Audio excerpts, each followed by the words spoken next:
खुशबू का एहसास जगाए, आपकी सुंदरता और यौवन को और भी निखारे, इतना कि उनकी निगाहें आपसे हट ना पाए। Arrow magic soaps.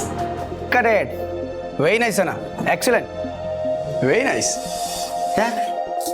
Can't believe कि वन टेक में ओके हो जाएगा। Keep it up. Thank you sir. मैं शॉट देख सकती हूँ? या श्योर।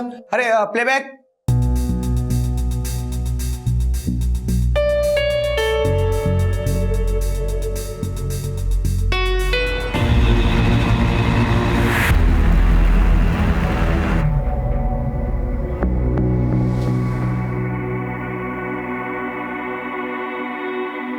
सरप्राइज गिफ्ट कैसा लगा?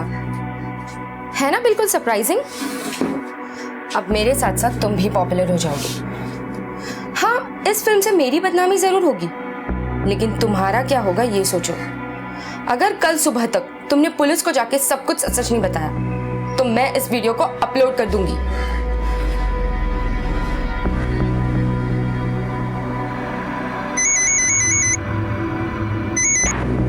हेलो,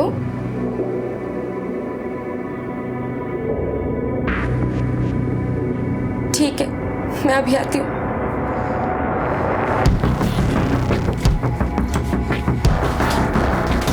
मुझे नहीं पता था कि तू इतना छिछोरा निकलेगा। मैं तो तुझसे प्यार करने लगी थी, लेकिन अब तू भी मेरे लिए बाकी मर्दों की तरह है।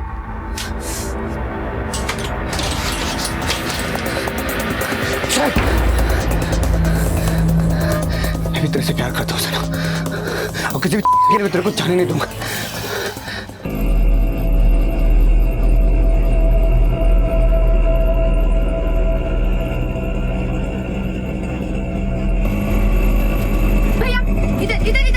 इधर आके साइड में लगाइए। बस।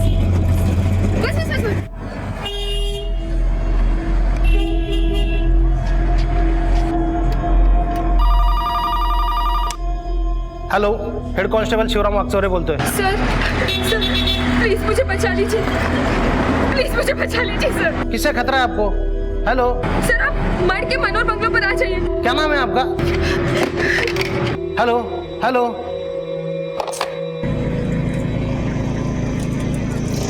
भैया चलिए।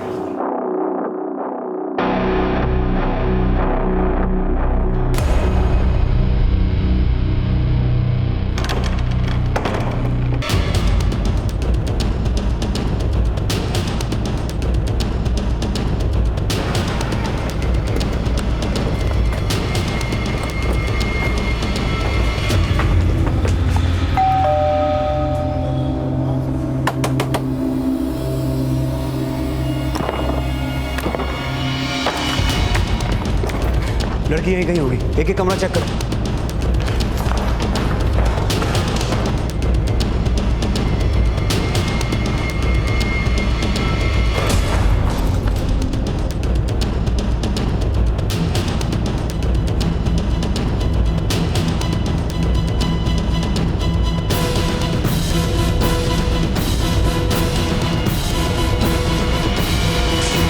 सर कोई नहीं है। शिवराम, लड़की ने यही बंगलो बताया था ना? यही मनोर बंगलो ही बताया था सर। सर मैं पता करता हूँ कि वो फोन कहाँ से किया गया था और ये बंगला किसके नाम पर है। Let's go.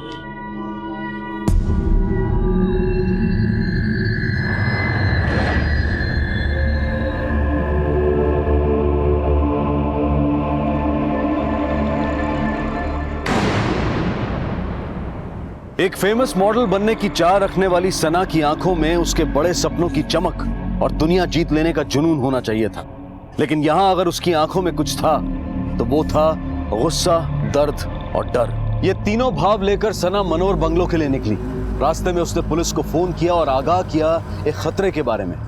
खतरा उसकी जान को था। इस केस में सना का व्यक्तित्व अपने आप में एक पहेली था। ये तो जाहिर था कि वो जूझ रही थी, लेकिन उसकी जिंदगी में चल रही उधेड़-बुन की वजह क्या उसकी प्रोफेशनल लाइफ थी या पर्सनल लाइफ या फिर दोनों? सर मैंने पता किया, उस लड़की ने हमें एक पीसीओ से फ़ोन किया था। पवार, उस लड़की ने हमें पीसीओ से फोन किया, अपने सेल फोन से नहीं। कहीं उसका सेल फोन कोई टैप तो नहीं कर रहा था? और फिर उसने हमें मलाड़ के मड इलाके में आने को कहा। ये माजरा क्या है? अगर उसकी जान को खतरा था तो वो मड गई क्यों? कहीं उसकी कोई मजबूरी तो नहीं थी? इस बंगलों के मालिक का पता चला? ये बंगला धवन ग्रुप ऑफ कंपनीज के नाम पर है। वो लोग इसे गेस्ट हाउस की तरह यूज़ करते हैं। सर, ये संजय प्रधान जी है, senior vice president Dhawan group of company से। ये कुछ रिपोर्ट लिखवाना चाहते हैं। सर, मेरी बेटी सना कल सुबह घर से निकली है, वो अब तक घर लौटी नहीं है सर। वो मेरी कंपनी के एक प्रोडक्ट का ऐड था, मैंने उन लोगों से कंफर्म किया तो उन्होंने बताया कि वो बहुत पहले ही निकल चुकी है। संजय जी, मुझे लगता है आपकी बेटी वहां से 6 बजे के आसपास निकली होगी। करीबन 5:45 के आसपास। आपको कैसे पता सर? क्योंकि हमारे पास 6:15 बजे एक कॉल आया था। कॉल करने वाली एक लड़की ही थी। उसने हमें बताया कि उसकी जान को खतरा है और उसने हमें आपकी कंपनी के गेस्ट हाउस में बुलाया, लेकिन हमारे वहां जाने पर हमें कोई मिला नहीं। मेरी बेटी को जान का खतरा? किससे? प्लीज सर, उसे ढूंढिए जल्दी, कहीं उसे कुछ हो ना जाए। ऐसा कोई था जिसकी सना से बनती नहीं थी, या फिर सना के अतीत की कोई ऐसी घटना जो उसका आज बनकर सामने आई हो?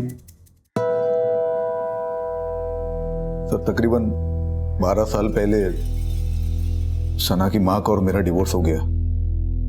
तब से सना का पढ़ाई वढ़ाई का खर्चा तो मैं ही उठा रहा था, लेकिन 6 साल बाद जब सना कॉलेज जाने लगी तो उसके खर्चे उठाना उसकी माँ के लिए मुश्किल हो गया। तो सना मेरे पास वापस आ गई। सना को मॉडलिंग का शौक था, एक्टिंग करना पसंद था।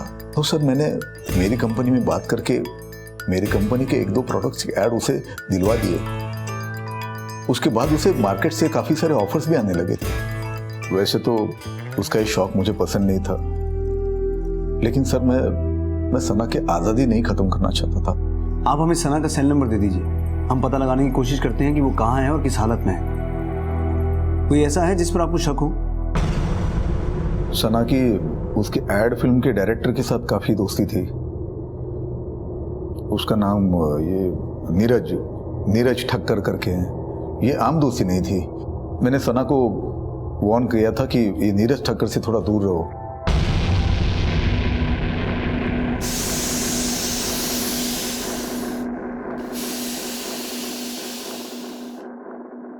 The number you have called is currently switched off. Please try again later. ये लड़की भी कितनी गैर जिम्मेदार है, पता नहीं अपना फोन कहाँ रख दिया। अरे यार, ये क्या लाइन लिखा है यार ये राइटर ने? पागल है क्या राइटर ये? एक काम करो, तुम स्क्रिप्ट भूल जाओ, जैसे मैंने समझाया बस वही करो। Okay, got it? यार इस राइटर को कोई फोन करो और 4 गाली दो मेरी तरफ से। पता नहीं कहाँ से उठ के राइटर बन जाते हैं लोग। अरे यार, तू क्या मेरे मुंह पे लाइट मार रहा है? आर्टिस्ट वहां है मेरे भाई। क्या पनौती दिन है यार। हाँ डायरेक्टर साहब, सही कहा आपने। कई बार ये शूटिंग वगैरह हो जाती है पनौती।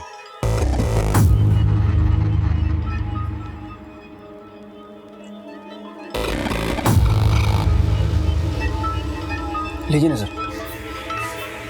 ठक्कर, मैं यहाँ ठंडा पीने नहीं, कुछ गर्म सवाल पूछना है। परसों के शूट के बाद से सना गायब है, माजरा क्या है?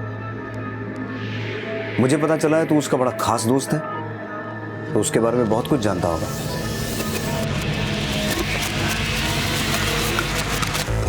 मुझे नहीं पता सर एक्चुअली।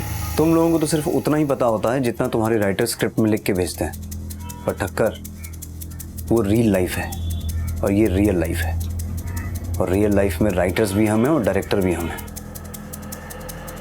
और ज़रूरत पड़ने पर एक्शन भी अच्छा कर लेते हैं। मुझे पता चला कि परसों वैनिटी में तेरा और सना का बहुत झगड़ा हुआ था। इतना बड़ा झगड़ा हुआ था कि आवाज़ बाहर तक सुनी गई।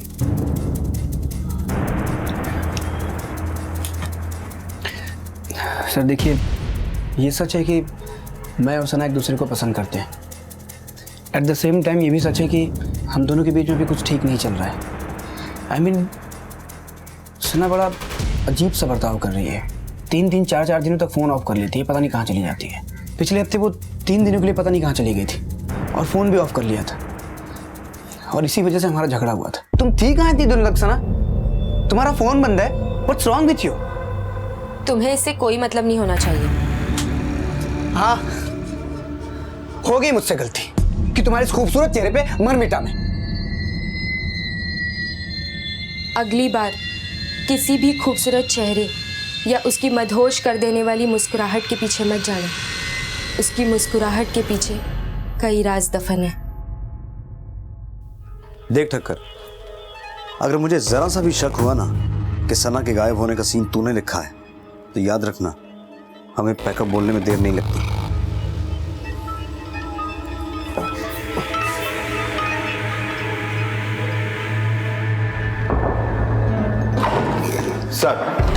सर सना का यह नंबर लास्ट मलाड क्रीक के पास एक्टिवेट था। कुछ 6:45 के आसपास उसकी लास्ट लोकेशन मड जेट्टी से मनोरी के बीच में थी। और सर जो लोकेशन इस फोन डिटेल्स में शो हो रही है, उस लोकेशन पे सिर्फ मड जेट्टी की ही बोट चलती हैं। सर पक्का ये मोबाइल उस समुद्र में फेंका गया होगा। एक काम करो, फौरन मड जेट्टी जाओ, पता करो 6:45 के आसपास वहां से कौन सी बोट खुलती है और सारे पुलिस स्टेशन में सना का फोटो सर्कुलेट करवाओ। सर एक बात और, सना जिस दिन गायब हुई थी उस दिन उसके नंबर पे 2 फोन कॉल्स आए। सर ये नंबर बड़े अजीब है। ये देखिए सर, 1000545 और सर ये दूसरा 1000854। सर ऐसे नंबर अक्सर तब आते हैं जब कॉल इंटरनेट से की गई है। सर मैंने यह नंबर ट्रेस करने के लिए भेज दिए हैं, बहुत जल्द इसकी रिपोर्ट हमारे पास होगी और आईपी एड्रेस और बाकी की डिटेल्स आने के बाद हम उस जगह पर पहुंच जाएंगे जहां से ये कॉल्स हुए थे। पवार, ये दोनों कॉल्स 5 और 6 के बीच में किए गए हैं और इसी दौरान सना अपना शूट छोड़कर चली गई। 6:15 बजे हमें वो पब्लिक बूथ से फ़ोन करती है कि उसकी जान को खतरा है और उसके आधे घंटे के बाद उसका मोबाइल फ़ोन स्विच ऑफ हो जाता है। मड जेट्टी से इस बंगलों की दूरी मुश्किल से 15 मिनट है। आई एम श्योर इन दोनों नंबर्स का उसके गायब होने के साथ कोई ना कोई संबंध है।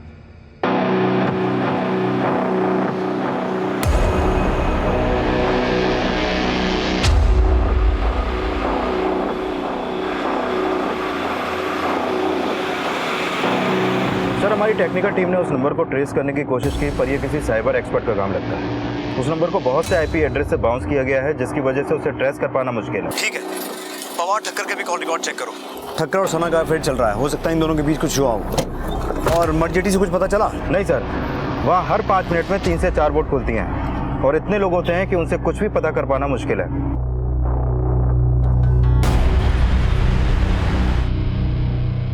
इंस्पेक्टर साहब, मैं हैरान हूं कि सना ने हमारी कंपनी के गेस्ट हाउस का नाम लिया है। देखिए क्या है कि हमारी कंपनी की रोज मीटिंग्स होती हैं और हमारे काफ़ी क्लाइंट्स मुंबई में बाहर से आते हैं, इसलिए उनके रहने के लिए हमने काफ़ी बंगलोज खरीद रखे हैं जो कि कंपनी के नाम पर है और जो सिर्फ कंपनी के काम के लिए इस्तेमाल किए जाते हैं। जिस बंगलो के बारे में आप बता रहे हैं वो थोड़ा दूर है, इसलिए हम अपने मेहमानों को वहाँ थोड़ा कम ही भेजते हैं। सना इनकी बेटी भी है और हमारे कुछ प्रोडक्ट्स का चेहरा भी, इसलिए हमने वो बंगलो सना को अलाउ कर दिया है। वो अक्सर वहाँ जाती है और अपने दोस्तों के साथ पार्टियां भी करती है। सना केवल इनकी नहीं, मेरी भी बेटी जैसी है। मैं चाहता हूं कि आप उसे जल्द से जल्द ढूंढें।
मुझे पता है तूने सना के साथ क्या किया है। मैंने उस दिन तुझे सना के साथ देखा था। मैं चाहूँ तो ये सब पुलिस को बता सकता हूँ, पर अगर तू चाहे तो मैं किसी को कुछ नहीं बताऊंगा। लेकिन उसके लिए मेरी एक शर्त है। सर ये रही ठक्कर के सेल फोन के लोकेशंस की डिटेल्स। ये भी उसी दिन वहीं था जहां पर सना थी। ये ठक्कर ही हर ताले की चाबी है पवार, और इतना सबूत काफी है उसे उठाने के लिए।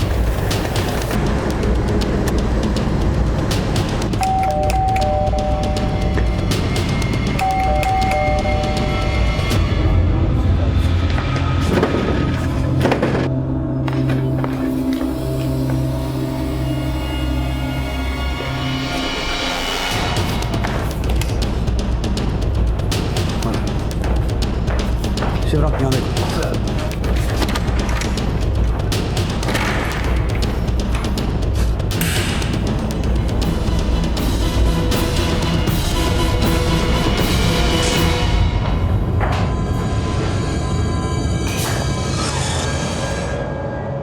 ठक्कर की मौत पुलिस के लिए एक डेड एंड था, क्योंकि पुलिस के शक की सुई ठक्कर पर थी। और क्यों ना होती, जिस दिन सना गायब हुई उस दिन ठक्कर का फोन मनोर बंगलो पर एक्टिव था। लेकिन पुलिस को दिए अपने स्टेटमेंट ने ठक्कर ने पूरा सच नहीं बोला। या तो वो जानता था कि सना कहां है, या फिर सना के गायब होने का कारण उसे मालूम था। उस दिन ठक्कर ने मनोर बंगलो में सना को किसके साथ देखा था जिसके बारे में उसने पुलिस को नहीं बताया था, या फिर इस सब के पीछे उसका अपना कोई स्वार्थ था। ये सारे राज ठक्कर के कत्ल के साथ ही दफन हो गए। सच कहा था सना ने कि कई बार खूबसूरत चेहरे और मदहोश कर देने वाली मुस्कुराहट के पीछे कई राज छिपे होते हैं, और यकीनन सना ने भी अपने खूबसूरत चेहरे के पीछे कई ऐसे बदसूरत राज छिपाकर रखे थे जो उसकी गुमशुदगी का कारण बन गए थे। शुरुआती जांच में सीधा साधा दिखने वाला सना मिसिंग केस अब उसके प्रेमी ठक्कर मर्डर केस में तब्दील हो गया था। इसलिए पुलिस ने सना और ठक्कर की जिंदगी से जुड़े हर पन्ने को खोलना शुरू किया। सना काम में बहुत अनप्रोफेशनल थी। अक्सर ऑडिशंस के लिए लेट पहुंचना, मीटिंग्स कैंसिल करना, चलते हुए शूट से चले जाना, यहाँ तक कि इतने साल पुराने बॉयफ्रेंड आकाश के लिए वो अब भी बहुत ज्यादा पॉजिटिव थी।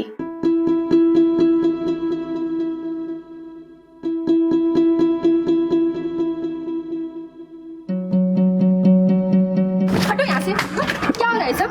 हो क्या रहा है यहाँ पे? ये तुम्हें छू कैसे सकती है? कैसे छू सकती हो? बाद में बात करते हैं। आकाश से सबसे बात करने के बाद तुम मुझको छू कैसे रही हो? क्या करने वाले हो तुम मुझको? एक्चुअली आकाश और सना एक दूसरे को कॉलेज से जानते थे। वो सना का एक्स बॉयफ्रेंड था। ये सना के एक्स बॉयफ्रेंड आकाश का नंबर होगा आपके पास? जी हाँ सर, ठक्कर की पोस्टमार्टम रिपोर्ट आ चुकी है। मौत के समय वो काफी नशे में था, जिसकी वजह से वो अपनी जान बचाने की ज्यादा कोशिश भी नहीं कर सका, और किसी ने उसको गला दबाकर उसे मार डाला। तो सर, उसकी कॉल डिटेल्स भी आ गई है।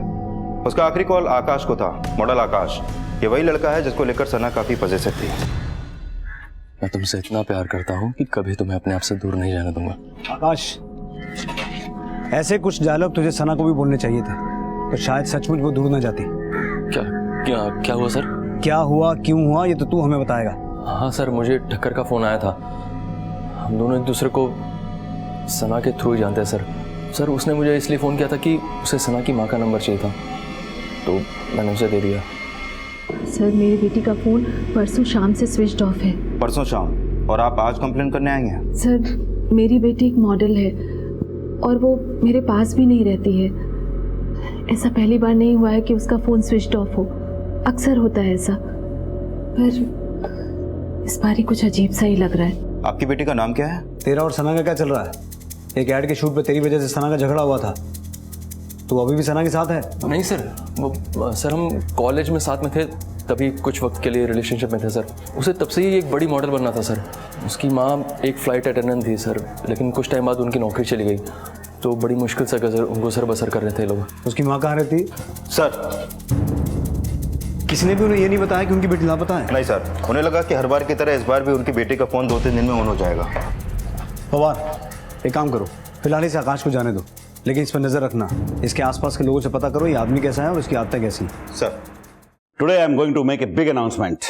प्लीज वेलकम मिस्टर संजय, हमारे बोर्ड ऑफ डायरेक्टर्स के नए मेंबर।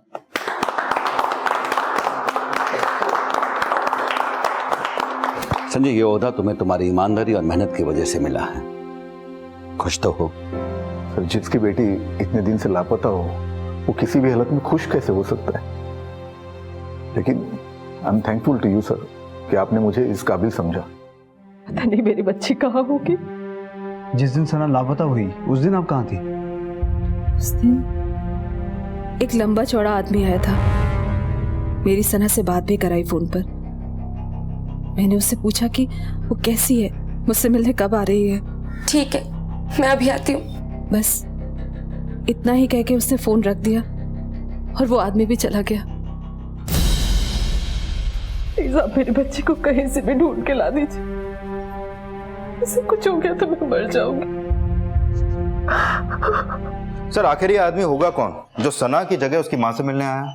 नहीं बवाल, मुझे नहीं लगता ये शख्स वहां सिर्फ मिलने गया था। ये शख्स वहां इसलिए गया था ताकि सना को बता सके कि उसकी मां उसके कब्जे में है, जिसकी वजह से सना मजबूर हुई और उस बंगलों तक गई। मुझे लगता है हमें संजय जी से मिलकर एक बार आकाश और इस रहस्यमयी आदमी के बारे में बात करनी चाहिए।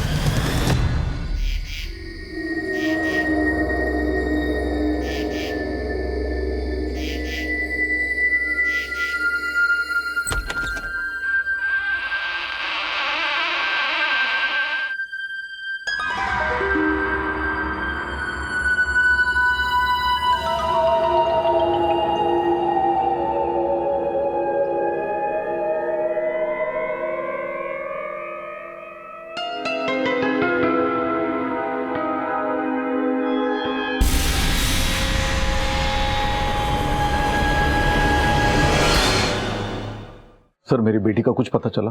संजय जी, अभी तक हमें लग रहा था कि सना के लापता होने के पीछे ठक्कर का हाथ है, लेकिन ठक्कर की मौत ने इस गुत्थी को और उलझा दिया है। हम इस मामले में आपके पूरे परिवार आपके माता पिता से बात कर सकते हैं? जी बिल्कुल, मैं अभी बुलाता हूँ। नमस्ते, पूछिए क्या पूछना चाहते हैं? सबसे पहले तो हमें ये पता चला है कि सना की माँ को सना के लापता होने के बारे में पता ही नहीं था, और जब सना आप लोगों के साथ रहने आई थी कुछ ही दिनों के बाद लौट गई थी, जिसकी वजह उसने किसी को नहीं बताई। आप वो वजह हमें बता सकते हैं? दरअसल वो अपने पिता से गुस्सा थी और सब कुछ अपने बलबूते पर करना चाहती थी, इसने उसे अपनी कंपनी का ऐड अपनी सिफारिश से दिलवा दिया। तो फिर आप लोग उसे वापस कैसे लेके आए? मैंने उसे समझाया कि ये जो कुछ भी हुआ है उसके पिता की सिफारिश से नहीं बल्कि अपने बलबूते पर हुआ है। आप आकाश के बारे में जानते हैं? उसके कॉलेज का दोस्त? हाँ, यही वो लड़का है जिसने हमारी बच्ची को बिगाड़ा। इसने ही हमारी बच्ची के दिमाग में मॉडलिंग और एक्टिंग का कीड़ा डाला है। संजय जी, क्या आपको लगता है कि सना के लापता होने के पीछे आकाश का हाथ हो सकता है? क्या आपके पास अभी तक कोई ऐसा फोन या मैसेज आया है फिरौती के लिए? देखिए, हमसे कुछ भी छुपाकर किसी गुनाहगार को पनाह मत दीजिए, ना तो वो लोग आपकी बेटी लौटाएंगे और आपका सारा पैसा भी ले जाएंगे। काश ऐसा कोई फिरौती के लिए सही फोन आता, कम से कम सना से मेरी बात तो होती।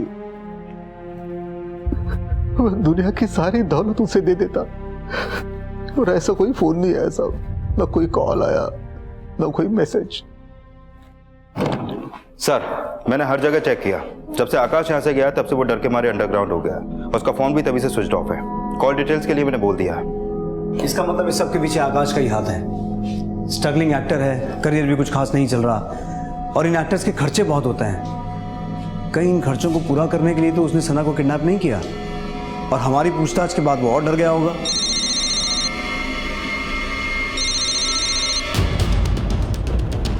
हेलो, ओके ठीक है सर। आकाश के फ़ोन की डिटेल्स आ चुकी है। कल रात करीब 1 बजे के आसपास उसका फ़ोन ऑन हुआ था, और लास्ट लोकेशन थी मनोर बंगलो, जिसके बाद सना की तरह वो भी वहां से गायब हो गया। पति पत्नी के बीच में चाहे कितनी भी कड़वाहट क्यों ना आ जाए, लेकिन औलाद की एक आह रूठे हुए माता पिता को एक दूसरे के सामने लाकर खड़ा कर देती है। लेकिन यहां तो संजय ने सुचित्रा को सना की गुमशुदगी की भनक तक नहीं लगने दी थी। शायद इस केस में सना के साथ साथ रिश्तों में भावनाएं भी गुम थी। दूसरी तरफ मनोर बंगलो अपने आप में एक पहेली बनता जा रहा था। सना मनोर बंगले की तरफ जाती है और फिर लौटकर कभी वापस नहीं आती।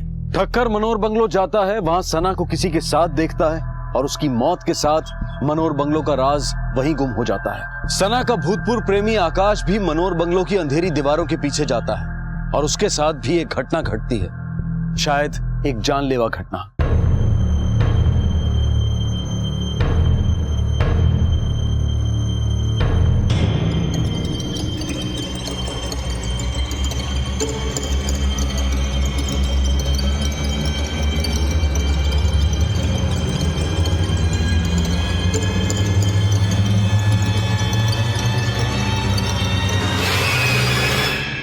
अगली बार किसी भी खूबसूरत चेहरे या उसकी मदहोश कर देने वाली मुस्कुराहट के पीछे मत जाना। उसकी मुस्कुराहट के पीछे कई राज दफन है।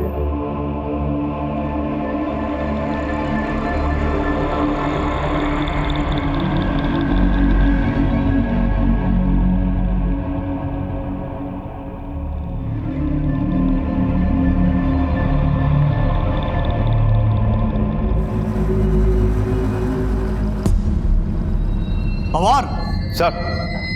पवार हाथ लगाओ, हटाओ इस पेंटिंग को।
सना के घर वालों को खबर कर दो। सर।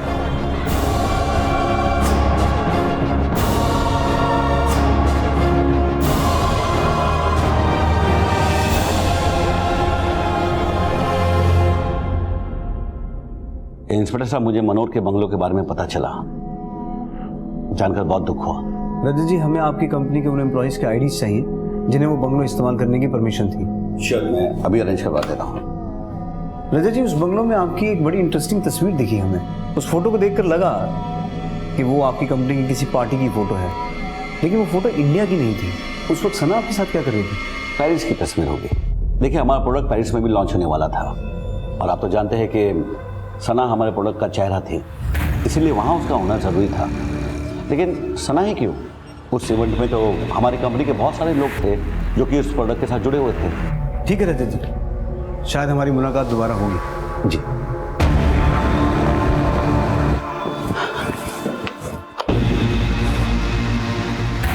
हाँ, प्रेस कॉन्फ्रेंस 5 बजे की फिक्स है।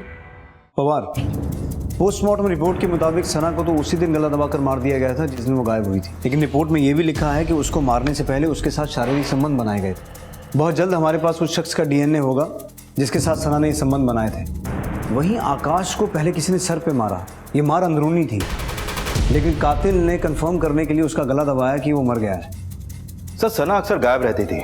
ठक्कर उसका बॉयफ्रेंड था और उसके मोबाइल पे इंटरनेट से फ़ोन कॉल्स भी थे, और किसी शख्स ने उसकी माँ से मिलकर उनसे उसकी बात भी कराई थी। क्या ऐसा मुमकिन है सर कि शायद सना को कोई ब्लैकमेल कर रहा हो, इस्तेमाल कर रहा हो उसका, और शायद ये वही शख्स है जो सना की माँ से मिलने आया था? क्यों ना सर हम अब तक इस केस से जुड़े हर शख्स की फ़ोटो सना की माँ को दिखाएं, शायद इनमें से वो किसी को पहचान ले।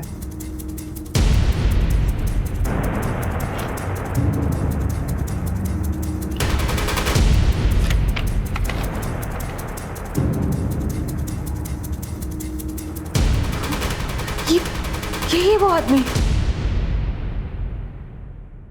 कौन?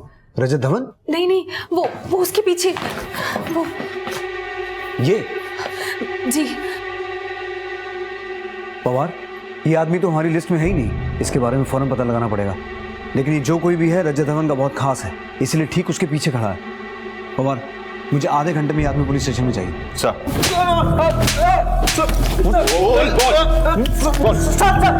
बोलता हूँ साहब, मुझे बॉस ने बोला था वहां जाने के लिए, मैं खुद नहीं गया था साहब। इंस्पेक्टर साहब, आप गलत आदमी पर शक कर रहे हैं। मैंने सना का खून नहीं किया है, मैंने खून। सुशांत भी हमारी हिरासत में है और उसने अपना मुंह खोल दिया है। इतना ही नहीं रजत धवन, हमें तुम पर उसी दिन शक हो गया था जिस दिन हमें तुम्हारे बंगलों के सीक्रेट रूम से तुम्हारे फोटोग्राफ्स मिले थे। हर फोटोग्राफ में तुम सना के साथ थे। तब हमने सना के कॉल रिकॉर्ड्स और तुम्हारे फॉरेन ट्रिप के कॉल रिकॉर्ड्स को वेरीफाई किया, जहां हमें पता चला कि तुम उसके साथ हर फोटोग्राफ्स में नहीं, हर ट्रिप पर, हर पार्टी में, हर रूम में उसके साथ थे। उस होटल का सीसीटीवी फुटेज है हमारे पास, जहां तुम एक साथ ठहरे थे। ये सच है कि मैं और सना होटल्स के रूम में एक साथ रुका करते थे। उसके और मेरे बीच में शारीरिक संबंध भी थे, लेकिन सना का खून मैंने नहीं किया है। तो फिर किसने किया उसका खून? किसने किया? माँ, बाबूजी, जल्दी करो, रात हो रही है, वरना मथुरा की ट्रेन मिस हो जाएगी। मथुरा जाने की कोई जरूरत नहीं है संजय प्रधान, हम खुद तुझे वहां लेके जाएंगे जहां श्री कृष्ण का जन्म हुआ था।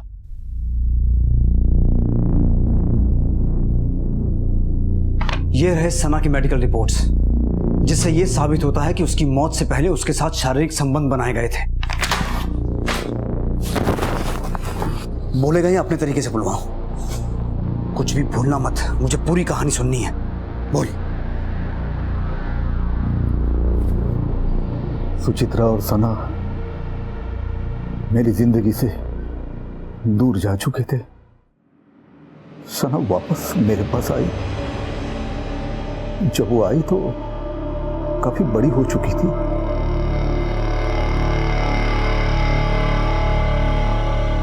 मुझे सुचित्रा से नफरत थी, उसी की वजह से मुझे दारू की लत लग गई थी। जब सना मेरे साथ थी तो उसी शराब ने मुझे सना में सुचित्रा दिखाना शुरू किया। एक दिन जब मैं घर लौटा तो सना मेरे पास आई। उस दिन उसने मॉडलिंग के लिए पोर्टफोलियो बनाई थी। वो मुझे उसके फोटो दिखा रही थी। उस दिन मैं काफी नशे में घर लौटा था और फिर पता नहीं क्या हुआ, फिर एक दिन सना मेरा घर छोड़कर चली गई। जाते जाते मैंने उसे धमकाया था कि हम दोनों के बीच जो कुछ भी हुआ है उसका जिक्र अगर किसी के पास किया तो मैं जान से मार डालूंगा। उसके बाद मेरे पिताजी सुचित्रा के घर गए उसे मनाने के लिए। पापा मेरे साथ वो सब करते हैं जो मुझे आपको बताते हुए भी शर्म आ रही है। उन्होंने दिन रात मेरा इस्तेमाल किया। मैंने रजत सर के साथ सना की मीटिंग करवा दी। सर, ये मेरी बेटी सना, मैंने आपको बताया था इसके बारे में। या हाउ आर यू? संजय, आज शाम को मैं और सना एक स्वीट सी कैंडल लाइट डिनर पर जाएंगे। नहीं, आज मैं थोड़ा बिजी हूँ। अरे कैसी बातें कर रहे हो? अगर रजत सर ने ये डिनर नहीं किया तो तुम्हारे माँ के खाने पीने के और दवाई के पैसे नहीं होंगे। जितना खर्चा ये तुम्हारे माँ पर एक हफ्ते में करेंगे उतना शायद तुम्हें कोई 100 रातों में भी नहीं देगा। एक रोज मैंने उसे मनोर बंगलो पर बुलाया।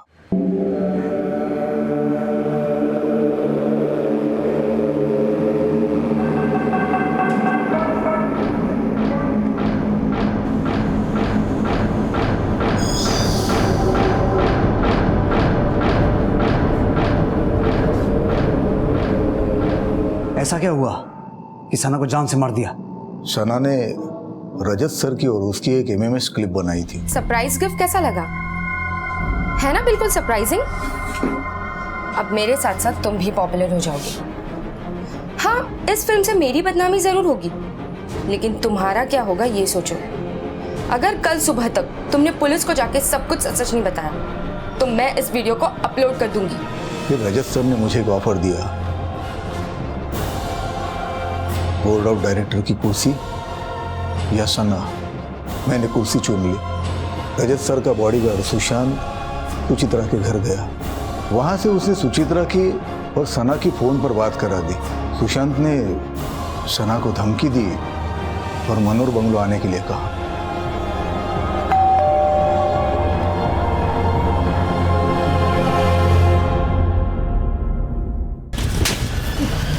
ठक्कर और आकाश को क्यों मारा? ठक्कर को मारा क्योंकि मैंने उस दिन तुझे सना के साथ देखा था।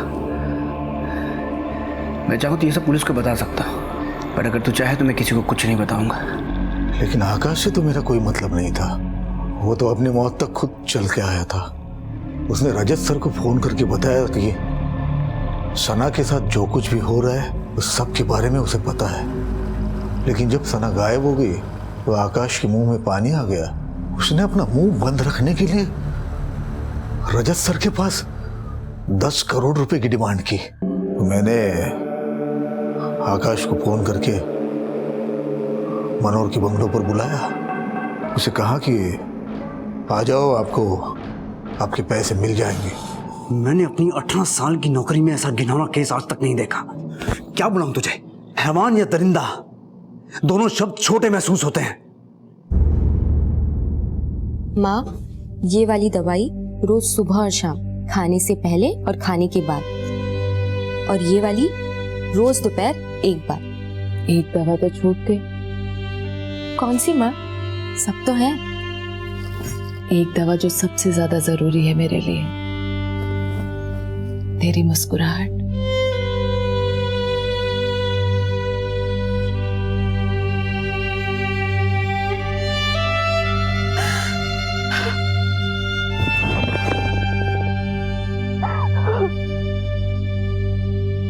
जब रिश्तों के बीच लालच और हवस पनपने लगे तब आत्मा की मौत पहले और शरीर की मौत बाद में होती है। इस केस में भी सना की मौत उसी दिन हो गई थी जिस दिन संजय ने उसे अपनी हवस का शिकार बनाया और फिर वही सब कुछ उसे अपने बॉस के साथ करने के लिए भी मजबूर किया।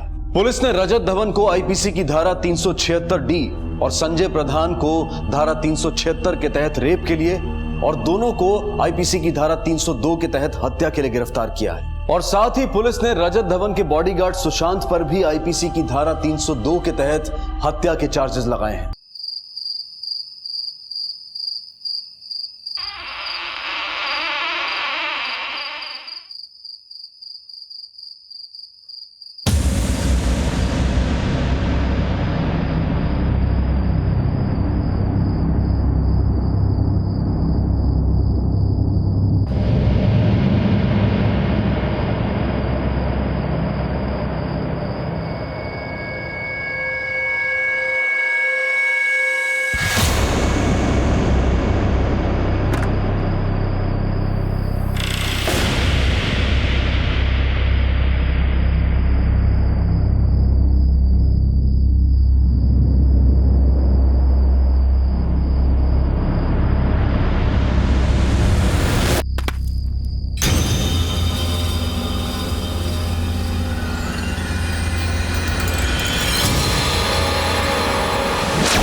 अरे चोरी करके भाग रही थी, लेकिन चुराया क्या था इसने?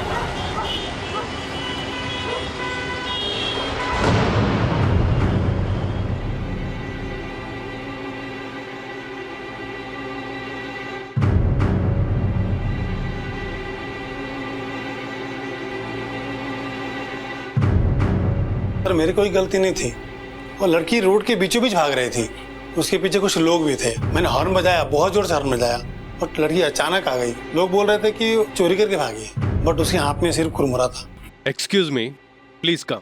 उस लड़की की उम्र कुछ 15-16 साल की है और पिछले 4-5 दिनों से भूखी होगी और ट्रीटमेंट के दरमियान उसके शरीर पर हमें कुछ निशान मिलाए हैं।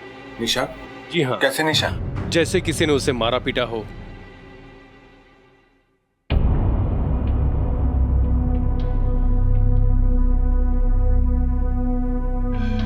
सर, लड़की को होश आ गया है। बेटी, नाम क्या है तुम्हारा? बताओ, क्या नाम है तुम्हारा? तुम्हारा एड्रेस, फोन नंबर याद है तुम्हें, ताकि हम तुम्हारे माँ बाप को कांटेक्ट कर सके। लगता है गहरे सदमे में है।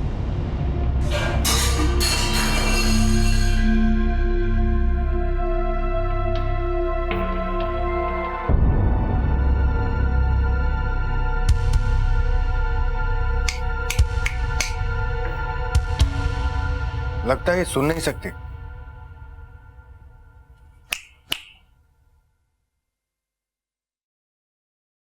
I think so.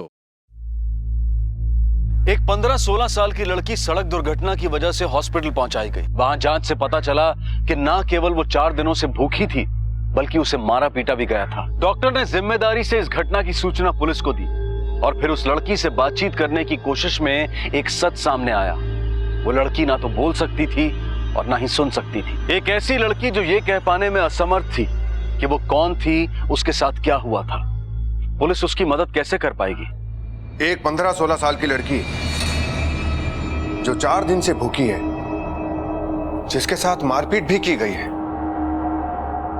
ऐसा लगता है जैसे उसके माँ बाप ने या किसी रिश्तेदार ने उस पर अत्याचार किए हैं, या यह भी हो सकता है कि वो शादीशुदा हो और उसके पति ने या उसके ससुराल वालों ने उसे बहुत प्रताड़ित किया है। सर, ये रही लड़की की मेडिकल रिपोर्ट।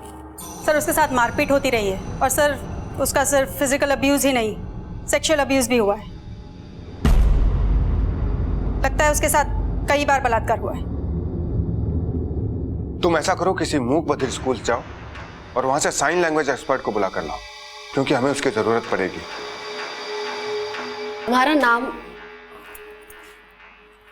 तुम्हारा नाम क्या है? नाम क्या है? तुम कहां से हो? तुम कहां से हो? शहर से, गांव से? सर, शायद इसे साइन लैंग्वेज नहीं आती है। तो अब इससे बात कैसे करेंगे? सर, जो अनपढ़, मुख और बहरे लोग होते हैं वो भी अपने परिवार वालों से कम्युनिकेट तो करते ही हैं। तो मैं कोशिश करती हूँ। तुम्हारा नाम, नाम, नाम, नाम, नाम, नाम। आँख, आँख, नैना, नैना, नैना। काजल, काजल, काजल, काजल, काजल। सर, इसका नाम काजल है। सर, ये लिप मूवमेंट रीड कर सकती है। ये हमें मीरा रोड में मिली थी। इससे पूछे ना कि ये मीरा रोड की है या कहीं बाहर से आई है। हो सकता है ये अपने किसी फैमिली वाले के साथ आई हो, वहां उनसे बिछड़ गई हो और किसी ने इसके गूंगे होने का फायदा उठा लिया। तुम्हारा घर, घर कहाँ है? घर कहाँ है? तुम कहाँ रहती हो? सर, जरा मुझे नोटपैड दीजिए।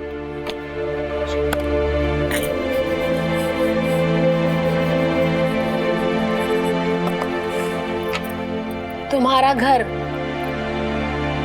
तुम्हारा घर, तुम्हारा घर बाहर, स्टेशन, पुलिस स्टेशन के बाहर, बाहर, दूर है। कितना दूर? सर, इतना बता पा सकती हूँ कि इसका घर बहुत दूर है। इससे पूछे कि ये मीरा रोड में ही रहती है या कहीं बाहर से आई है। काजल, तुम यहाँ किसके साथ आई? पापा, मम्मी? पापा, पापा, मम्मी।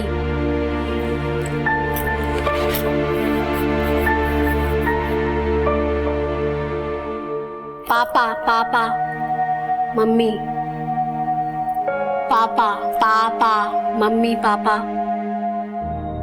इसके हाथ पर चोट के निशान हैं। अब वही दिखाकर इसे पूछे ना, शायद कुछ बताने की कोशिश करे। ये निशान किसने किया?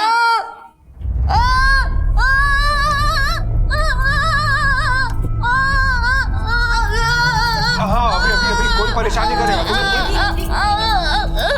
सीमा, इसको बाहर लेके जाओ। काजल, आओ बाहर चलो।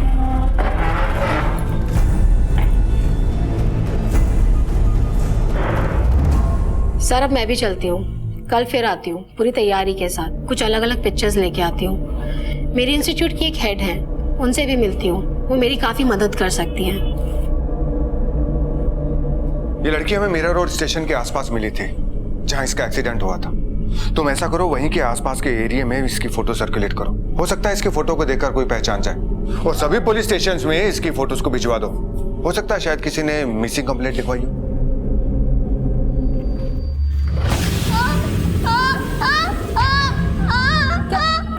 काजल क्या वो आदमी था?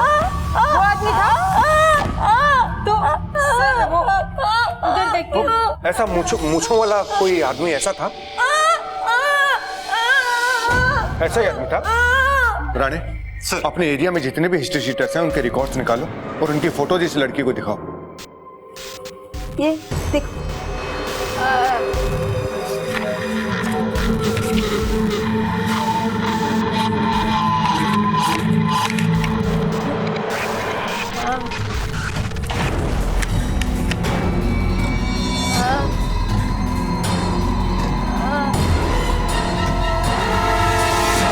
सर, इस लड़की का क्या करना? कहाँ रहेगी? सीमा, तुम इसको लेके अपने स्टाफ क्वार्टर ले जाओ। तुम्हारे साथ रहेगी तो तुम इसकी बातों को आसानी से समझ पाओगी, इसके विश्वास को जीत पाओगी। इसके लिए कपड़े खरीद लेना और इससे बात करने की कोशिश करती रहना। यस काजल, हाँ।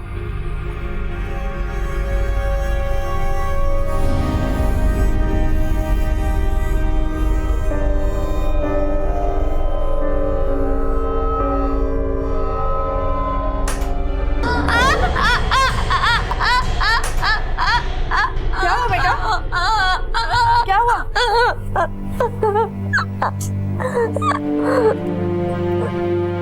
जानती हूँ तो कुछ भी बता नहीं सकती, किसी को तेरी जुबान बनना पड़ेगा।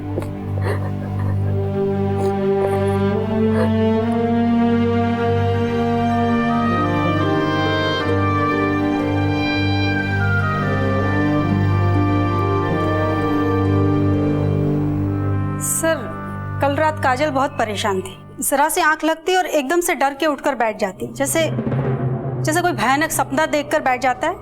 अंधेरे से बहुत डरती है सर, पता नहीं क्या क्या सहा है इसने। गीता जी, जरा इससे पूछे ना कि क्या ये शादीशुदा है? कहीं ऐसा तो नहीं कि इसका पति इसको टॉर्चर करता था? जी सर। काजल, काजल, तुम्हारी शादी हो गई? तुम्हारी शादी?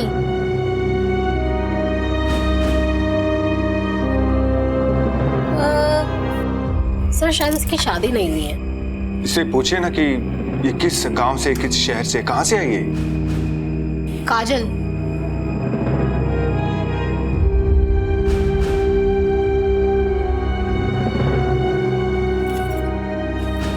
इधर देखो, इधर।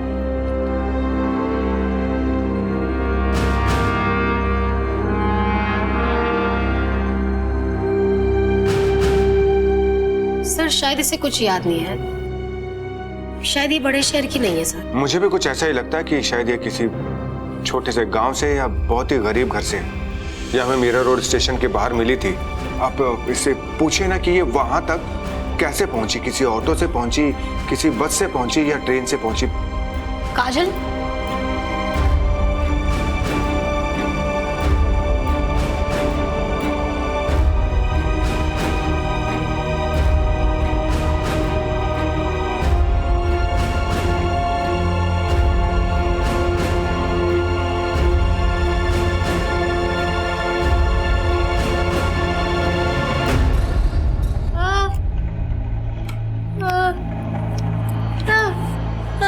सर, ये मीरा रोड ट्रेन से आई है।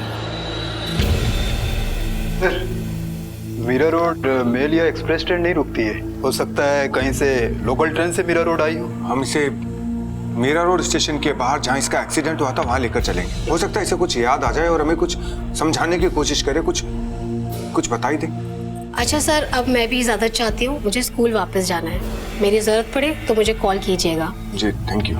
सर, इससे बात करते टाइम आप विजुअल साइन, पिक्चर्स, इन सब का इस्तेमाल करिए और हो सके तो अपने साथ स्केच पेन, नोटपैड ही रखिए, क्योंकि सर जो ऐसे बच्चे होते हैं ना, उनकी विजुअल मेमोरीज बहुत स्ट्रांग होती है। ये लोग एक बार जो चीज़ देख लेते हैं भूलते नहीं है। Okay sir.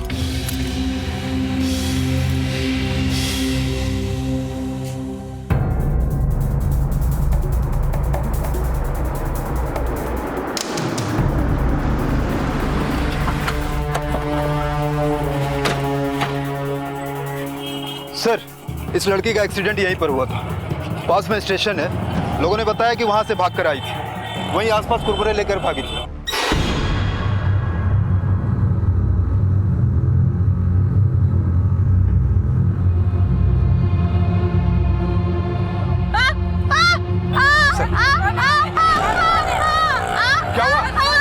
क्या हुआ? वो आदमी, वो गाड़ी।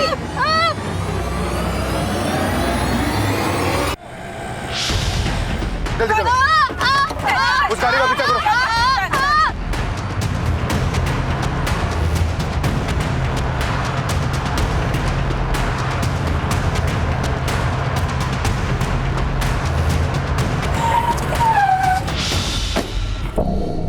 क्यों रहा था?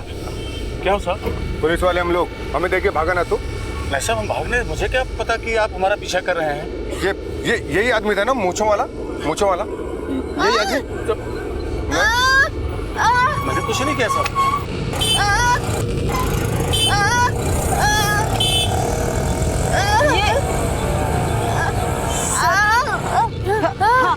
क्या हुआ तुम्हें? इस तस्वीर को देख देख के क्यों चिल्ला रही हो तुम? क्या हुआ? सर, मेरी समझ में नहीं आ रहा है ये क्या बोलना चाहती है। इतना तो समझ में आ रहा है कि ऐसी किसी तस्वीर को जानती है जिसका इस तस्वीर के साथ कनेक्शन है। सर, मीरा रोड स्टेशन पास में है, हम इसे वहां लेके चलते हैं। चलो चलो चल। काजल यहाँ कब आई थी? यहाँ स्टेशन पे कब आई? सीमा, इससे पूछो कि ये दिन में आई थी कि रात में आई थी? हाँ सर। काजल, दिन में आई थी? दिन में या रात में? रात। हाँ, रात में आई थी। सर ये कह रही है कि रात में आई थी। इससे पूछो कि ये कितने बजे आई थी? काजल, कितने बजे? एक मिनट। काजल, देखो। कितने बजे आई थी? टाइम?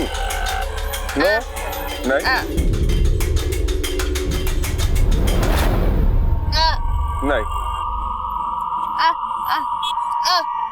12:30 बजे आई सर। 12:30 बजे बोल रही। कौन सा प्लेटफॉर्म? कौन सा? एक नंबर प्लेटफॉर्म पे खड़ी हुई थी। कहाँ पे आई थी तुम? 4 नंबर। राणे? Yes sir. 12 से 1 के बीच में जितनी भी ट्रेन आई थी और गई थी उसका सीसीटीवी फुटेज देखो। इससे पता चल जाएगा कि अकेली आई थी या किसी के साथ आई थी। सर, मैंने उस रात का सीसीटीवी फुटेज चेक किया।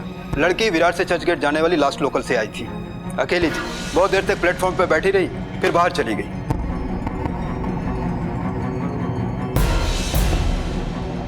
विरार से चर्चगेट जाने वाली लास्ट लोकल मीरा रोड कितने बजे पहुंचती है? 12:31 पर। हम लड़की को लोकल ट्रेन से मीरा रोड से विरार लेकर चलते हैं। हो सकता है कि वो हमें बता पाए कि किस स्टेशन से वो लोकल ट्रेन में चढ़ी थी। सर,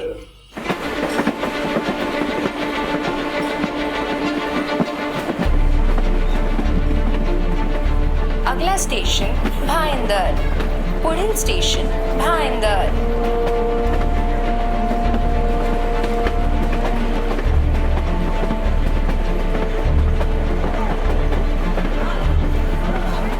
नेक्स्ट स्टेशन नायगाव, अगला स्टेशन नायगाव, पुढील स्टेशन नायगाव।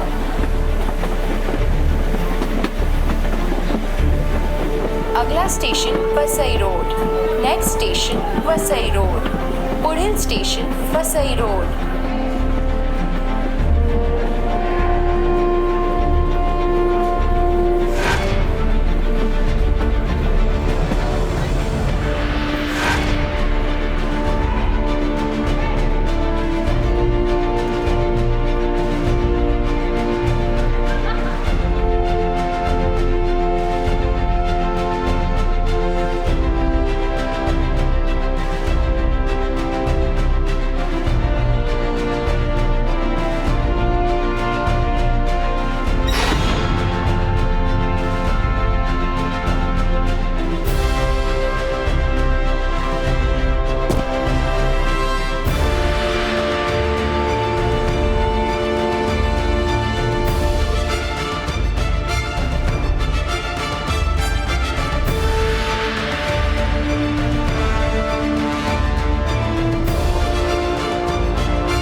देखो राणे, ऐसे केसेस में हमें बहुत तेज धैर्य से काम लेना पड़ता है। एक लड़की ना बोल सकती है ना सुन सकती है, फिर भी हमें इशारों से बताने की कोशिश कर रही है। वो खुद भी कितना परेशान हो रही है देखो।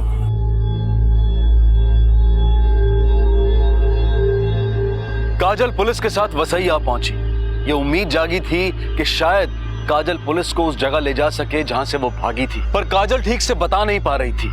उसकी बातों को, उसके इशारों को समझ पाना पुलिस के लिए आसान नहीं था, लेकिन पुलिस ने हिम्मत नहीं हारी।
हमें बहुत ही सावधानी से काम लेना होगा।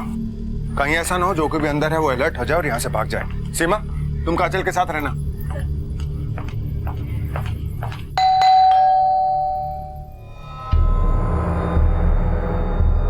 Yes, Mumbai police. सीमा, काजल को लाओ।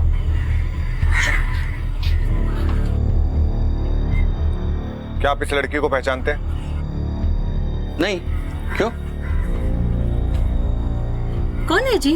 पुलिस सर, मैं नरेश बलेरा और ये मेरी पत्नी। लेकिन हुआ क्या है? किससे मिलना है आपको? और ये बच्ची कौन है? ये हमें मीरा रोड में मिली थी।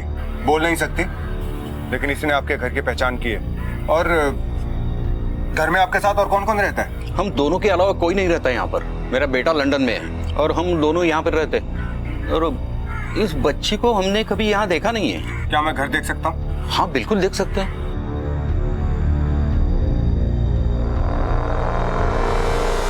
सॉरी सर, लगता है गलतफहमी हो गई है। मुझे तो लगता है ये लड़की पागल भी है, और आप लोग पागल लड़की की बात पे यकीन करके किसी भी शरीफ घर में घुसकर पूछताछ करते हो। सॉरी, आपको तकलीफ दी।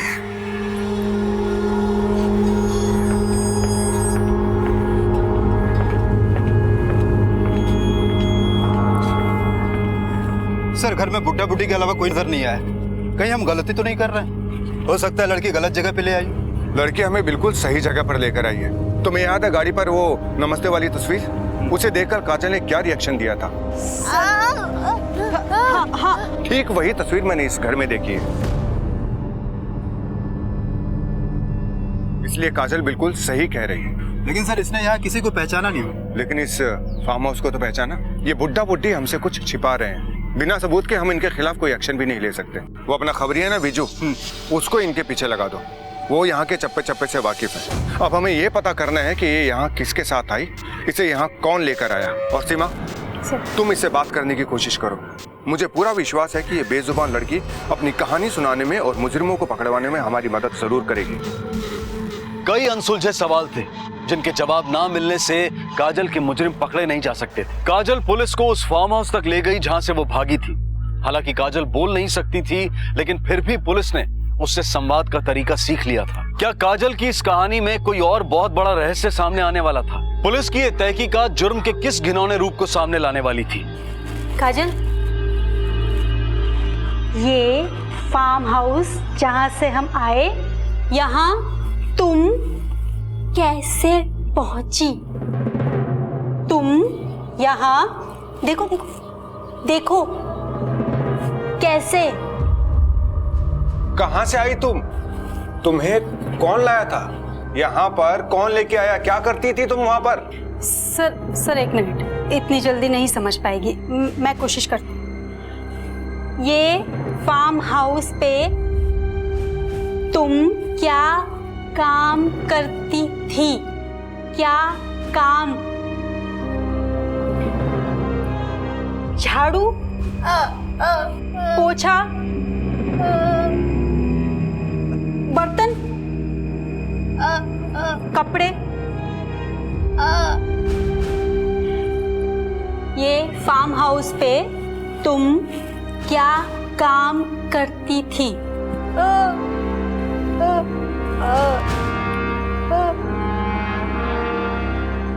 ये क्या कह रही हो तुम? क्या कह रही हो?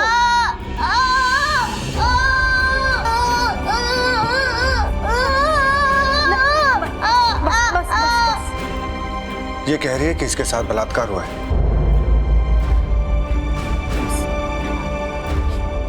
किसने किया ये सब? किसने किया? मूंछ वाला। तुम यहाँ रहती थी?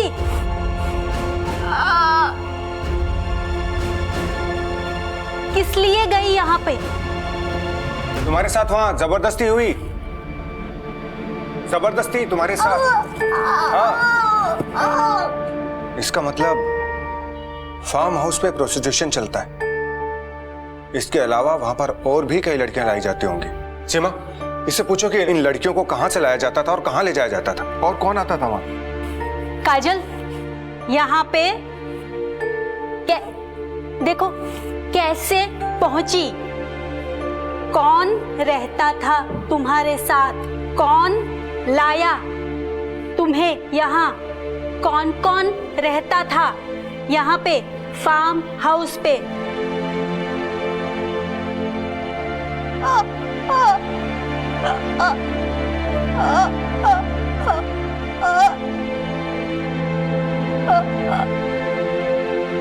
काजल, कौन कौन टॉर्चर करता था? एक आदमी मूंछों वाला, एक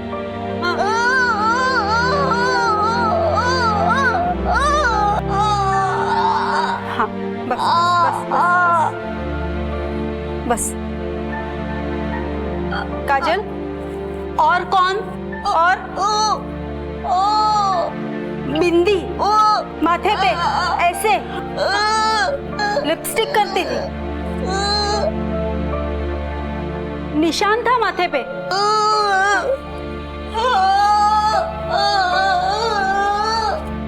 बिंदी वाली मोटी औरत, माथे पे निशान, पैसे लेती थी। लेकिन वो यहाँ पे फार्म हाउस पे तो वो मोटी यहाँ पे नहीं, दूर दूर रहती थी। मैं समझ गया कि ये क्या कहना चाह रही है। सीमा, तुम काजल का ध्यान रखो। रानी सर, तुम मेरे साथ चलो। हाँ, बस बस बस। मुझे तो लगा था वो कुछ नहीं बता पाएगी, लेकिन उसने तो जिंदगी भर की कहानी सामने रख दी। माथे पर बिंदी यानी कि एक औरत पैसे लेकर ब्लाउज में रखती है, यानी कि देह का व्यापार करने वाली के पास थी। राणे सर, तुम अपने सारे खबरों को एक्टिवेट कर दो और पता करो कि ये माथे पर चोट के निशान वाली मोटी औरत है कौन, और विजू को इन्फॉर्म कर दो कि वो फार्म हाउस पे नजर रखे, उन बुड्ढा बुड्ढी पे नजर रखे, क्योंकि वो मोटी औरत वहां जरूर आएगी। सर, ये औरत हमसे बचनी नहीं चाहिए। मुंबई जैसे शहर में जिस्म फरोशी का कारोबार करने वालों के बीच से एक ऐसी औरत को ढूंढना था जिसकी पहचान काजल ने बताई थी। तहकीकात के दौरान सिरे से सिरे जुड़ते जा रहे थे और पुलिस ने इस केस की तह तक पहुंचने के लिए अपने पूरे नेटवर्क को एक्टिवेट कर दिया था। लेकिन अभी जिस्म फरोशी का अजीबोगरीब रूप पुलिस के सामने आना बाकी था।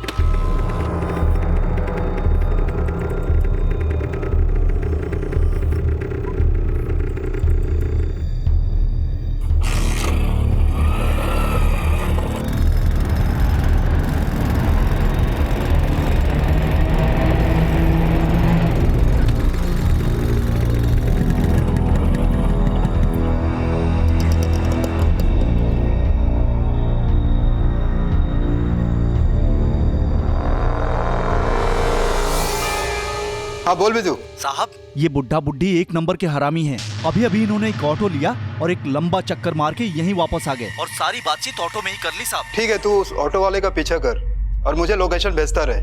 जी साहब।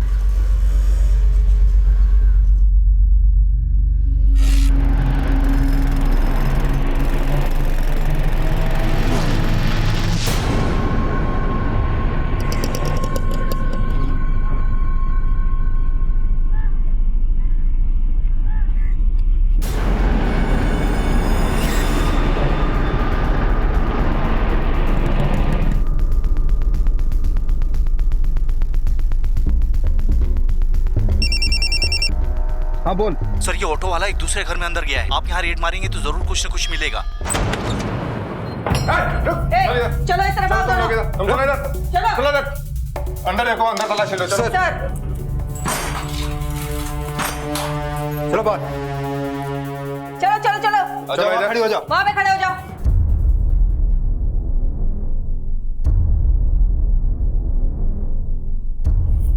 काजल साहब, क्या तलाशी कर रहे हो आप लोग? तुम लोग यहाँ क्या कर रही हो? ये औरत तुम लोग से क्या करवाती है? बोलो क्या नाम है? बोलते क्यों नहीं तुम लोग? तुम अंदर जाके तलाशी लो। सर। अरे साहब क्यों परेशान कर रहे हो? देखो ना बच्चियां डर रही है, अंदर भी कुछ लड़कियां हैं। सर लगता है ये सब गूंगी बहरी है। अंदर भी बहुत सारी लड़कियां हैं और सब गूंगी बहरी है और कुछ तो अंधी भी है। वही तो बता रही थी ना मैं आपको कि मैं यहाँ पर गूंगी बहरी लड़कियों को सिलाई कढ़ाई सिखाती हूँ, संस्था चलाती हूँ जी। बताना। जगह देखकर ही पता चल रहा है कि किस तरह की संस्था चलाती है तू। गिरफ्तार कर लो इन सबको। अरे मैडम बात यहाँ पे मैं सिलाई कढ़ाई सिखाना, ऐसा कुछ नहीं है यहाँ पे। आप क्यों? चलो अरे मैडम आप विश्वास कीजिए साहब, अरे मैं तो समाज सेवा करती हूँ, चाहे तो आप आस पड़ोस में पूछ।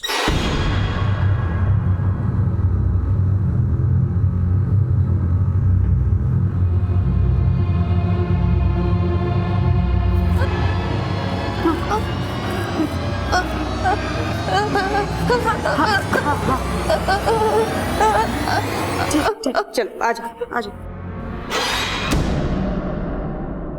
बेहद चौंकाने वाली बात यह थी कि डॉली के पास ज्यादातर लड़कियां ऐसी थीं जो मूक बधिर थी। डॉली ऐसी ही असहाय और मजबूर लड़कियों को इस पेशे में डालती थी जो उसके खिलाफ कभी आवाज ना उठा सके। लेकिन ना बोल पाने के बावजूद भी काजल ने इसके खिलाफ आवाज उठाई और अब पुलिस को उन सभी लड़कियों को इस घिनौने कारोबार से बाहर लाना था। काजल बता नहीं सकती थी कि वो कहां से लाई गई थी। ऐसे में पकड़ी गई लड़कियों में से एक लड़की ऐसी मिली जो काजल को जानती थी और बोल सकती थी। सर ये नाजिया है, डॉली के वहाँ से हमने जिन लड़कियों को बचाया था ये उन्हीं में से एक है। सर ये बोल सुन सकती है और डॉली कस्टमर से इसी से बात करवाती है। बैठो।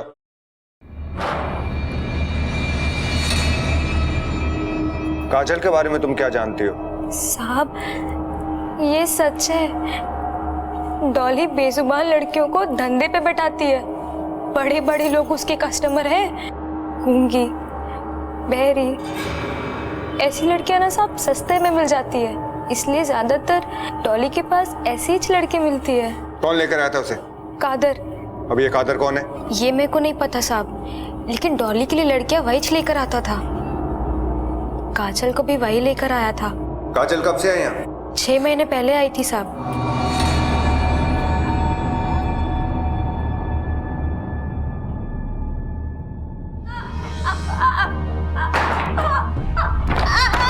हार माना तो जैसे काजल ने सीखा ही नहीं था।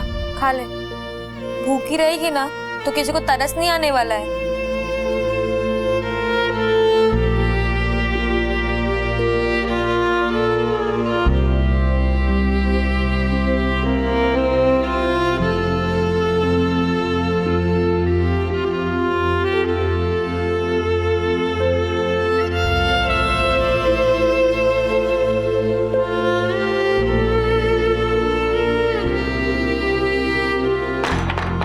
दिन बीतते गए, मजबूरी में काजल ने इस धंधे को अपना तो लिया, लेकिन उसकी आंखों को देखकर लगता कि उसे इंतजार है एक मौके का। सुशील, इन सबको ठीक से टेम्पो में बिठा देना। क्या मटक मटक की चल रही है? फटाफट चलो, जाके बैठो अंदर। और इस नई छोकरी को तो मैं बाद में बताऊंगी। इतना समझाने के बाद भी आज की रात भिखारी जैसे कपड़े पहनकर जा रही है।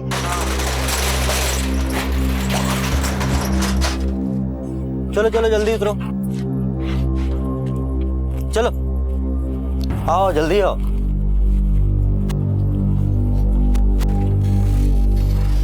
चलो चलो चलो चलो जल्दी चलो।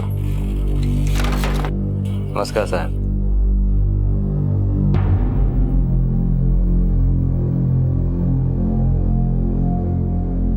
बलेरा फार्म हाउस में बड़े बड़े लोग आते हैं, रईस लोग। वहीं बेचती थी डॉली लड़कियों को। काजल भी वहीं से भागी थी।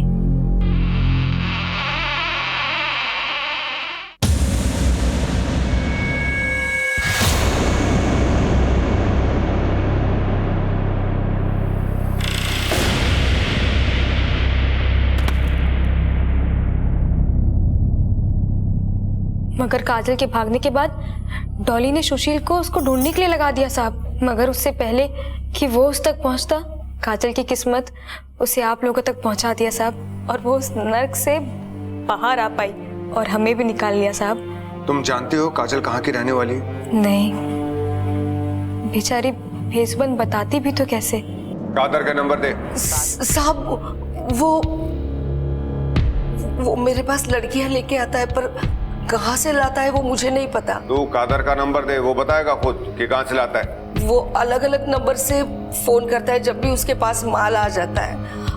अब पता नहीं माल कब आएगा। सीमा, इसका फोन कब्जे में लो। नहीं, कादर आज नहीं तो कल फोन जरूर करेगा। पुलिस अब ये बात जान चुकी थी कि 6 महीने पहले काजल को बेचने वाला इंसान कादर था, लेकिन कादर का कोई अता पता नहीं था, और काजल कहां की रहने वाली थी इसके बारे में भी अभी तक कुछ पता नहीं चला था। डॉली का फोन पुलिस के पास ही था, उन्हें इंतजार था तो बस कादर के फोन का। 2 दिन बीत चुके थे।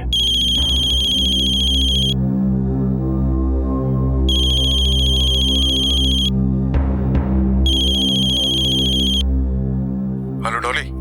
नहीं, मैं नाजिया बोल रही है। अच्छा नाजिया, डॉली किधर है? दीदी तो अस्पताल में है, सीढ़ियों से गिर गई थी, पांव का हड्डी टूट गया उसका।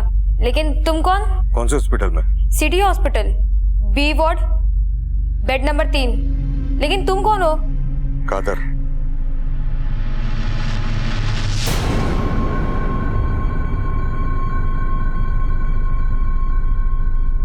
डॉली उठ, अरे उठना।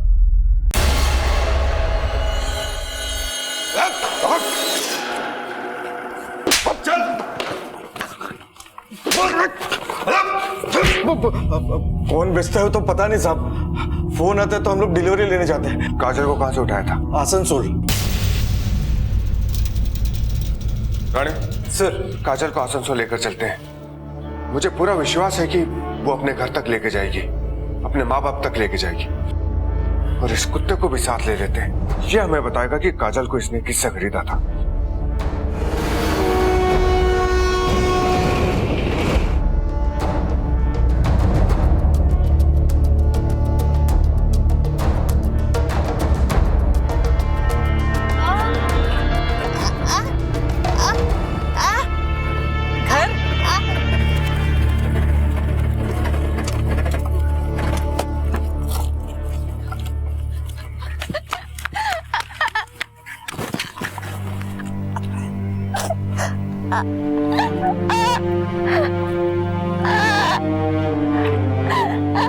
क्या ये तुम्हारी बेटी है? हाँ साहब। ये है वो आदमी जिसने तुम्हारी बेटी को मुंबई में बेचा था।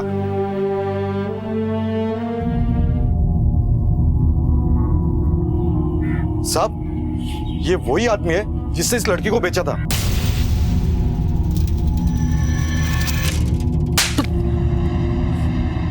अपनी बेटी को बेच दिया तूने?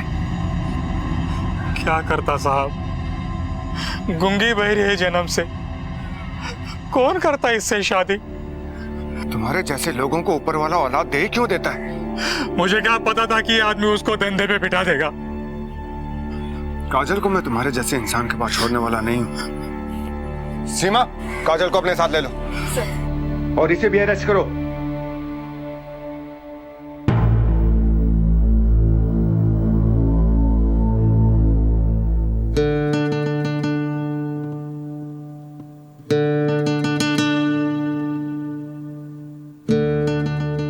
काजल बोल नहीं सकती थी, लेकिन फिर भी उसने अपने आप को डॉली के चंगुल से रिहा कर लिया। इस कहानी ने शोषण के कई चेहरे दिखाए, और इसकी शुरुआत हुई काजल के अपने ही घर से। उसके पिता ने उसे बेच दिया क्योंकि उनके लिए लड़की, और वो भी गूंगी और बहरी, एक बोझ थी जिससे उन्होंने छुटकारा पा लिया, और उसे खरीद कर उनकी मजबूरी का फायदा उठाया कादर और डॉली ने। डॉली ने शोषण के लिए ज्यादातर काजल जैसी मूक बधिर लड़कियों को ही ढूंढा था, क्योंकि वो उसे सस्ते दामों पर मिल जाती थी। पुलिस ने सही फैसला लिया। एक समाज सेवी संस्था की मदद से डॉली के चंगुल से छुड़ाई गई लड़कियों को जीने का एक और मौका दिया। आखिरकार उनकी जिंदगी में एक नई सुबह आई। अगर ऐसे लोग जो हम में से ही हैं अपनी गंदी सोच पर काबू पा लें, तो शायद काजल जैसी लड़कियों का शोषण अपने आप ही बंद हो जाएगा। अब मैं अनूप सोनी आपसे विदा लेता हूं। फिर मुलाकात होगी अगले एपिसोड में एक और चौंका देने वाले केस के साथ। तब तक अपना और अपने परिवार का ख्याल रखें और देखते रहें क्राइम पेट्रोल डायल 100। सबक एक को सीख हम सबको। जय हिंद। क्राइम पेट्रोल के और भी दिलचस्प कहानी देखने के लिए हमारे चैनल को सब्सक्राइब करें और बेल आइकॉन दबाना न भूलें।